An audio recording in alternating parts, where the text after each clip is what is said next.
Bom, pessoal, falando sobre os 6 conceitos básicos, né? Primeiro conceito que a gente sempre fala dentro da quiropraxia: posição de contato específico para o doutor em quiropraxia e o paciente. Segundo conceito: reconhecer a influência da musculatura, mesmo que haja um enfraquecimento dessa musculatura diante de um corpo cheio de distorções crônicas, onde os músculos sofreram um grande enfraquecimento e debilidade.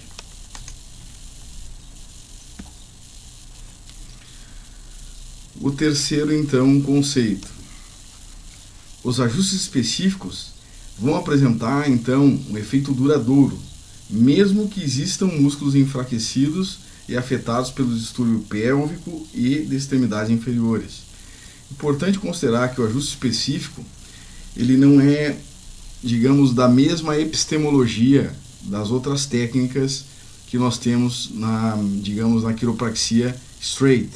Então, considerando o Logan, o extrato da técnica de Logan, uma técnica mixer, o ajuste específico na técnica de Logan não fala somente sobre o contato específico, mas também sobre o diagnóstico da distorção, o diagnóstico biomecânico e da técnica reflexica que nós temos no padrão do método de Logan. Então, se nós tivermos então, digamos, dentro do princípio do Logan, um conjunto de alterações aonde fazemos um diagnóstico específico e um tratamento apropriado para esse diagnóstico específico, então consideramos isso um ajuste específico.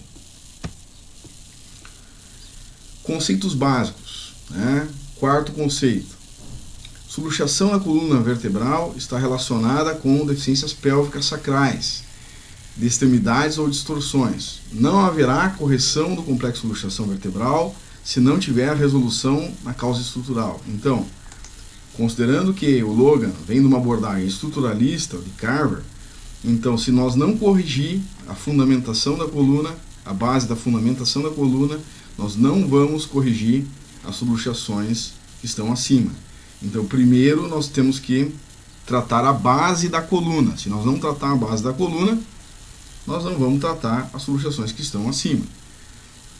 Ou seja, ajustar acima da coluna sem tratar na base, sem corrigir o sacro, sem corrigir as alterações em membros inferiores, vai fazer com que, digamos, as subluxações acima retornem. Então, as subluxações na base são consideradas subluxações primárias. As subluxações acima são consideradas subluxações secundárias. 5. A coluna é uma coisa só, tá? Uma lesão em uma região traz reflexos em outras. Da mesma forma, pode agir no tratamento, né? Então, nós temos vários princípios relacionados com esse conceito, né? Que existe a coluna corresponde a um todo orgânico, digamos assim, que uma hipomobilidade numa região vai refletir a hipermobilidade em outra. Vários filósofos quiropraxistas apontam dessa forma. Nós temos também a influência de um segmento sobre outro segmento. Então, nós tivemos aí teorias como Lovett Brothers, nós tivemos aí teorias como a própria do Logan, influência de, por exemplo, repercussões de L5 sobre C3 e assim por diante. Conceito 6.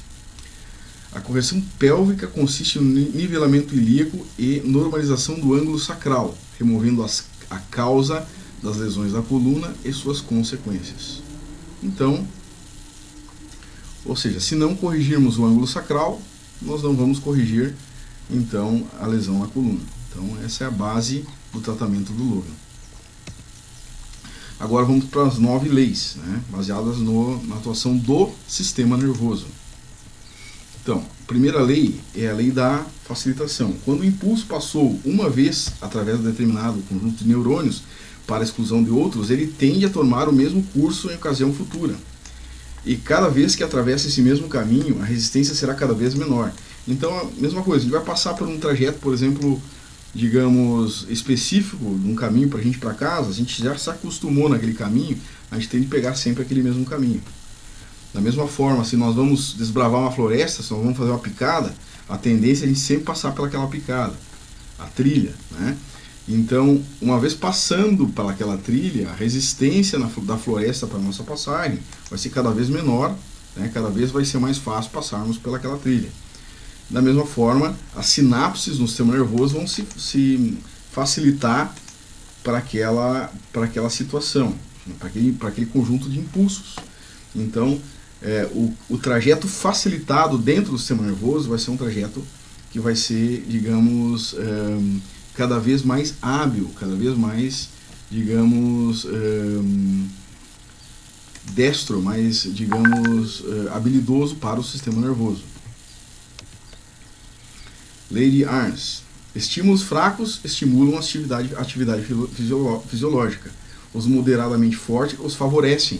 Os fortes o retardam. E os muito fortes aprisionam.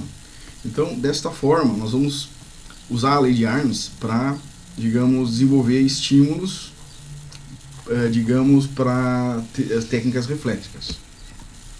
Lei de Hilton. Um tronco nervoso que inerva uma articulação igualmente inerva o músculo e a articulação da pele sobre as inserções de tais músculos. Isso nos dá a ideia de como a articulação controla a musculatura. Isso nós usamos para várias técnicas. Então, muitas vezes o equilíbrio muscular é feito através da articulação. Muitas vezes a gente trata tendões, a gente trata uma tendinite, a gente trata o controle da dor muscular, o equilíbrio muscular através da articulação. Lei de Davis. Se as extremidades do músculo forem aproximadas, a tração do músculo do tônus aumenta. Quer dizer, o tônus aumenta quando as articulações promovem, digamos, quando há encurtamento das extremidades de uma musculatura, o tônus tende a aumentar. Quando há o afastamento, diminui e enfraquece essa musculatura. Então, essa é a lei de Davis. Então, essa lei de Davis nos dá, então, uma ideia de como a postura atua no equilíbrio muscular e no tônus. Então, a influência da postura digamos, no equilíbrio muscular. Porque o Logan acreditava que a musculatura, a teoria do Logan é baseada que a musculatura causava subluxação quiropráxica. E não somente que a subluxação alterava no músculo. Lei da unilateralidade. Se uma irritação ligeira, quer dizer, uma irritação não tão intensa, é aplicada a um ou mais nervos sensorial, o movimento ocorrerá geralmente de um lado somente, o lado irritado. Quer dizer, vai afetar somente naquele lado. Tá? Uma irritação de baixa intensidade vai afetar somente aquele lado. Vai dar respostas motoras também somente naquele lado. Digamos, respostas reflexivas, né, àquela irritação. Por exemplo, uma irritação num tendão vai dar uma resposta reflexiva somente no mesmo lado. Mas pelo menos perceptível, por exemplo. A lei da intensidade. Movimentos reflexos são geralmente mais intensos no lado da irritação. Às vezes os movimentos do lado oposto são iguais na intensidade, mas são geralmente menos pronunciados. Então, em algumas situações, o movimento reflexo, né, o movimento reflexo ou uma reação, ou um teste também, ele vai ser percebido no outro lado, tá? Mas menos pronunciado. Tá? Isso conforme a intensidade vai aumentando, pode ir percebendo no outro lado. Se a estimulação for suficientemente aumentada, a reação motora se manifesta não apenas no lado irritado, mas também em músculos semelhantes no outro lado, no lado oposto. Essa é a lei da simetria. Certo? Então, conforme a intensidade da irritação, do estímulo, começa a aumentar, então pode se manifestar no lado oposto. Lei da generalização. Quando uma irritação se torna muito intensa, é propagada na medula oblonga, né?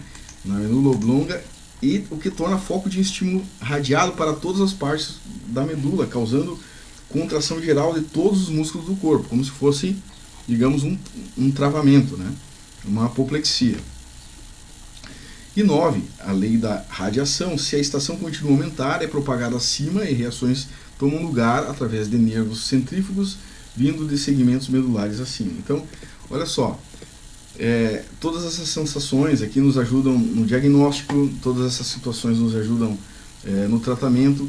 Por exemplo, a lei da simetria, a lei da intensidade, né, nos ajudam a entender, por exemplo, por que uma cetalgia muitas vezes é bilateral. O LASEG, por exemplo, é bilateral, sendo que somente um dos lados está, digamos, comprometido, mas você faz o LASEG quando existe uma intensidade muito alta da dor. O LASEG às vezes é positivo dos dois lados, vocês percebem isso? Então, muitas manifestações são explicadas, né, no sistema nervoso através das 9 leis. Então, esses princípios são interessantes para que a gente possa entender a técnica de Logan e os princípios da metodologia dele.